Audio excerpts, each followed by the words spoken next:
প্রিয় দর্শক, আমরা এখন আছি সদরপুর উপজেলার আকর্ষেশ্বর গ্রামে। আপনারা দেখতে পাচ্ছেন যে আমরা বিশাল একটা পেঁয়াজের কদমের মাঠের ভিতরে দাঁড়িয়ে আছি। আমার সাথে আর ওই যে আমরা 8-10 জন আছি। আসলে সবার পরিচয় যদি আমরা দিতে যাই হয়তো 10 মিনিট সময় লাগবে। তো আমি যার পরিচয় না দিলেই নয়। তো আমাদের এই খ্যাতি যিনি করছেন, আমাদের এই যে এই ভাইয়ের নামটা কি? ইদ্রিস মির্জা। ইদ্রিস মির্জা, একটু জোরে কন। ইদ্রিস মির্জা। ইদ্রিস মির্জা কতটুকু জমিতে করছেন এই বছর? 28 বিঘা। 28 বিঘা। এই যে কৃষকের মুখে শুনতেছেন।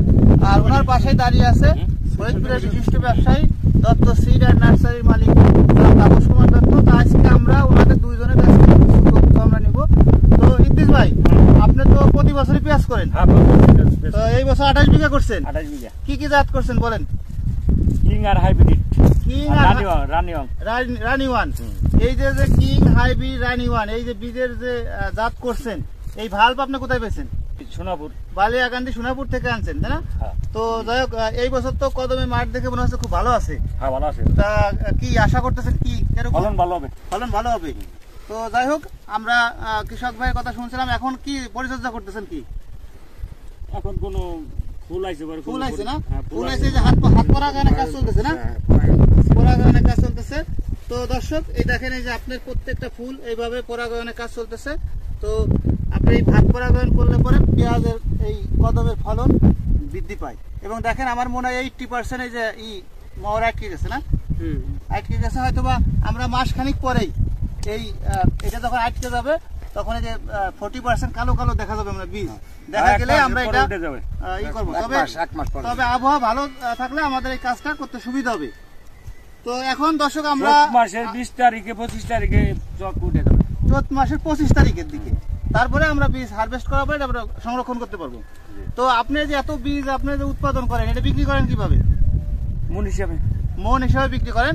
তো দর্শক, আমরা এই বীজ বিক্রির বিষয়ে আমরা এখন কথা বলবো ফরিদপুরের Dutta seed and nursery Tapas Kumar Dutta সাহেব। আপনি কিভাবে এই বীজটা নেন এবং কৃষকদের? আমি ওনার সাথে আমি 20 বছর 15 বছর ধরে যোগাযোগ আছে। গত 3 বছর ধরে ওনার সাথে আমি বেশি এই বীজ উৎপাদনের সাথে আমি জড়িত।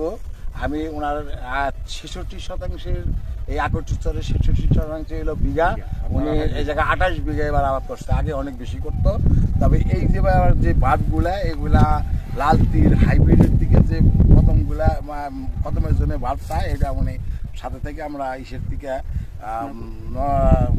সোনাপুর বালিয়াকান্দি বাজারের থেকে কৃষকের ঘরের থেকে বাছাই করে গ্রেডিং করা জাত লাল তীর কিং আছে, সাথে রানি ওয়ান আছে এবং হাইব্রিড লাল তীরের যে পেঁয়াজের থেকে যে পেঁয়াজ, ওইটা বাছাই করা বীজ দিয়া উনি ওই এই জায়গা করছে। এই জায়গা মাঠমানটা বিশেষ, এই মাঠটা আকর্ষণ, এই মাঠটা মাঠমান রাইখা একটা যার থেকে অনেক দূরে রাখে। যে জায়গা হাইব্রিডই করতেছে, যে জায়গা লাল তীর কিংয়ের বীজটা করতেছে, সে জায়গা আলাদা করছে।